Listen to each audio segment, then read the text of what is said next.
हाय family, आज बना रही हूँ मटर की कचौरी। तो मैंने यहाँ पे एकदम फ्रेश मटर यूज़ की है और फ्रेश मटर से ही बनाएंगे तो बहुत अच्छी बनती है। और ये देखिए फाइनल लुक है यहाँ पे। और मैं इसके लिए क्या कर रही हूँ, देखिए मैंने ना 2 कटोरी जो कप के मेज़रमेंट से मैंने लिया है आटा, और यहाँ पे ना आधा कटोरी मैंने जो 1/2 कप है यहाँ रवा लिया है। जो पतला सूजी आती है ना, उसको रवा बोलते हैं, तो वही लिया है। तो इससे ना एक्स्ट्रा खस्ता बनती है कचौरियाँ।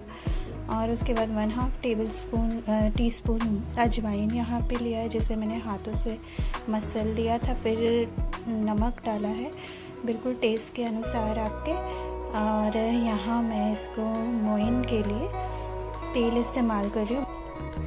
तो यहाँ पर जितने भी ड्राई इंग्रेडिएंट्स जो हमने डाले हैं, तो तेल डालने के बाद इनको अच्छे से मसल के हम इनको एक सार ले आएंगे। और उसके बाद फिर इसको हम धीरे धीरे इसको एकदम सॉफ्ट डो हम लगाएंगे। तो कचौड़ी का आटा जब भी हम लगाते हैं तो उसे सॉफ्ट ही लगाना है, वरना कचौरियाँ जब भरेंगे तो वो फूट क्रैक्स आ सकते हैं उसमें। तो ये फर्स्ट टिप है। और ये देखिए किस तरह से मुट्ठी बन जा रही है इनकी जब हम हाथों में ले रहे हैं। तो बस ऐसा ही आटा हमें बना के तैयार करना है। और जो दूसरी इम्पॉर्टेंट टिप है वो ये है कि हमें आटा बना के, देखिए इस तरह से मेरा आटा सॉफ्ट एकदम बंधा है, उसे रेस्ट देना बहुत ज़रूरी है। तो मटर की कचौरी की जो तैयारी है उसमें सबसे पहले आटा ही बांध के रख देना है इस तरह से। तो इसे काफ़ी अच्छा रेस्टिंग टाइम मिल जाता है। तो ऊपर से थोड़ा तेल लगा के मैंने इसे इस तरह से ढक दिया है। और इसको आधा से पौना घंटा हम इसको रेस्ट पे डाल देंगे। अब यहाँ मैंने शाम को ही इसे मैंने छील ली थी, जो पूरी फ्रेश मटर है, और इसको ही इस्तेमाल करें।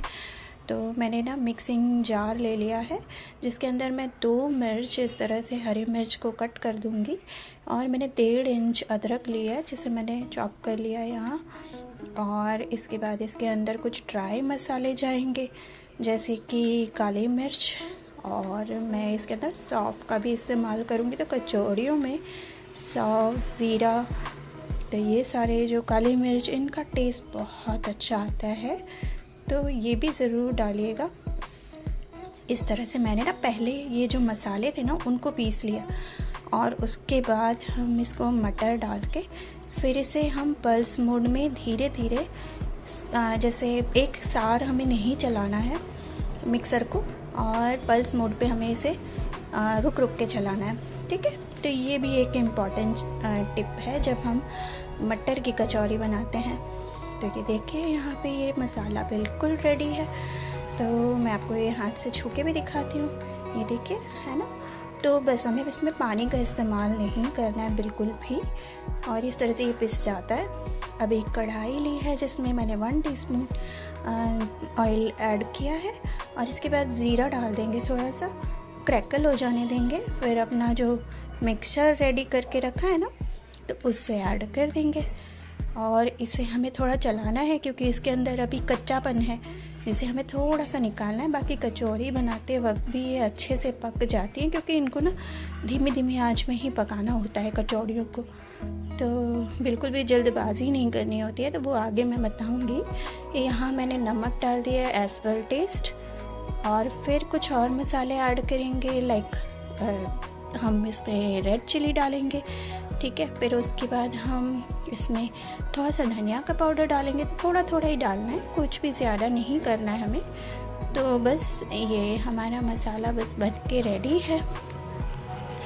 और इसके बाद इसे हम अच्छे से कूल डाउन हो जाने देंगे। तो कचौड़ियाँ बनाने के लिए देखिए कूल डाउन होने के बाद ऐसे बॉल के रूप में फॉर्म कर लेंगे। तो सारे ही मैं पहले से बना के रख दूँगी, तो हमारे हाथ भी ख़राब नहीं होंगे जब हम कचौड़ियाँ भरेंगे। तो बस ये रेडी है। और इसके बाद एक और सेटअप रेडी करूँगी। यहाँ पे मैंने एक कढ़ाई ले ली है, जिसमें हम तेल ले लेंगे और तेल को हीट होने देंगे। तो धीरे धीरे इसे हीट होने देना है, तब तक हम हमारा आटा चेक करेंगे। तो यहाँ आटा जो है अच्छे से रेस्ट कर चुका है, और अब इसके मैं गोले बना लूँगी।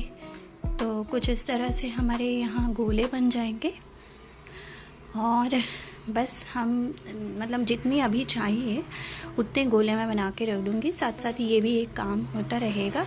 तो बेलन से किस तरह से कचौड़ी को बेलना है वो भी आपको आगे बताऊँगी, और साथ में हाथ से कैसे बेलना है तो वो भी आपको बताऊँगी। तो ये देखिए, पहले एक दो मैं आपको भर के दिखा दे रही हूँ। तो इसके जो किनारे हैं ना वो पतले करके और इसके अंदर गोला, ये मिक्सर का हम एक गोला रख देंगे और इस तरह से इसे प्रेस करते हुए बंद कर लेंगे। और फिर दूसरा भी एक दिखा देती हूँ। तो बस इस तरह से हमें बना के रख लेना है। देखिए आटा इतना सॉफ्ट होना चाहिए कि इजीली ये भर जाए, और इस तरह से हम हमारी कचौड़ियों को बस ये जो किनारे हैं इन्हें पतले रखना है और बीच पे इसे थोड़ा सा मोटा रखेंगे, क्योंकि जब हम मटर का मिक्सर रखेंगे ना इसके अंदर तो आटा जो है, जो लोई है वो ऊपर की तरफ में से खींचेंगे, तो अच्छे से भरना चाहिए। तो बस ये दूसरा भी आपको बना के दिखा दे रही हूँ। बिल्कुल इस तरह से हमें करना है। इजी है, कुछ भी मतलब इतना मुश्किल नहीं है। अगर फर्स्ट टाइम भी कोई बना रहा है ना तो ये स्टेप फॉलो करेंगे ना तो इजीली बन जाएंगे। तो बहुत ही सिंपल चीज़ है। मैंने थोड़ा सा परथन का भी इस्तेमाल किया। तो ये पहले मैं बेलन से हल्के हाथों से इन्हें बेलना है। तो किनारे की तरफ हमें ज़्यादा बेलना है, मिडिल में हमें बिल्कुल भी इसको टच नहीं करना है। और बस ये बिल्कुल बन के रेडी है। अब मैं ना कुछ आपको हाथों से कैसे प्रेस करके आपको बनाना है वो भी एक बार दिखा देती हूँ। तो वैसे ही सेम वे में हमें यहाँ गोल रख के, मिक्सर रख के और इसे बंद कर लेना, ठीक है। और फिर हाथों से प्रेस करके हम इसे बना लेंगे। तो ये देखिए इस तरह से कुछ, और फिर इसे जैसे दिखाया जा रहा है ना वीडियो में, बिल्कुल उस तरह से ही करना है।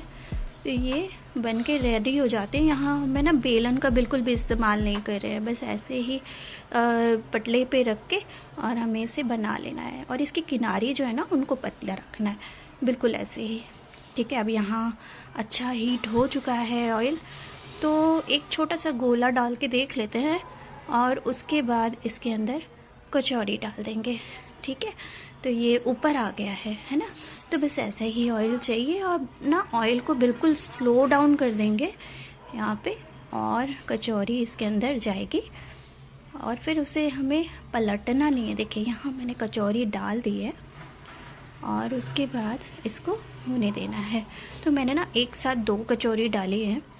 तो आप अगर एक हैंडल, दोनों हैंडल कर सकते हैं तो 2 डालिए, 3 डालिए। मेरी जो कढ़ाई है वो भी छोटी है तो उसमें 2 ही आ पाएंगे एक साथ। तो मैंने यहाँ पे देखिए, मैं कलछी से ना इस तरह से तेल ऊपर डाल रही हूँ, तो उससे काफ़ी फ़र्क पड़ता है। और बाकी तो इसके ऊपर बबल्स आते हैं, तब तक हमें इसे इसी तरह से तेल के अंदर पूरा डूबा रहने देना है और फिर इसको हमें पलट देना है। तो कुछ देर हम ऐसे ही देखेंगे, हमने कुछ भी नहीं करना, हमें इसे पलटना नहीं है जब तक कि ना बबल्स नहीं आ जाते, हमें इसे पलटना नहीं है। तो बस ये धीरे धीरे इसको इस तरह से कलछी से तेल डालते रहेंगे और देखना कि कैसे बलून की तरह फूल रही है। तो बस ऐसे ही टेक्सचर चाहिए हमें और इसे पलट देंगे आप। और देखिए, तो इसे धीरे धीरे आंच में जितना हम पकाएंगे ना उतनी ही अंदर से करारी और इसकी शेल्फ लाइफ भी काफ़ी अच्छी बढ़ जाती है। तो ये बाहर रखे भी हम इसे 3 दिन तक आराम से खा सकते हैं।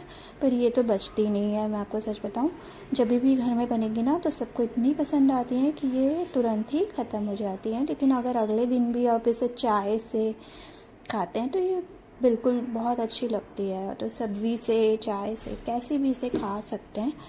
तो कचौड़ी का तो अपना ही एक अलग मज़ा है। तो ये देखें, यहाँ पे हमारी कचौड़ियों का कलर भी बदलना जा रहा है, देखिए।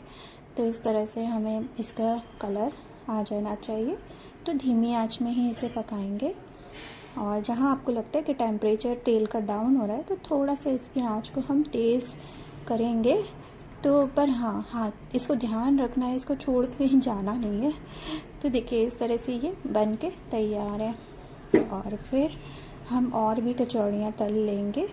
तो बस ये इस तरह से ही मेन हमें यही ध्यान रखना है कि जो हमारी कचौड़ियाँ हैं उसको अच्छे से धीमी आंच में ही पकाना है। तो और एक कचौड़ी मैंने यहाँ पे डाल दी है और इसे अच्छे से हम होने देंगे। तो सुनहरी होते ही इसे बस हम इस तरह से निकाल लेंगे और आगे और भी कचौड़ियाँ हैं जिन्हें हम तलेंगे। तो ये देखिए इस तरह का ही कुछ सुनहरा लुक चाहिए, तो बस प्लेटिंग कर लेंगे। और ये देखिए इस तरह से बनके बिल्कुल रेडी है। और अगर वीडियो पसंद आए तो प्लीज़ एक लाइक और सब्सक्राइब ज़रूर कर दीजिएगा। थैंक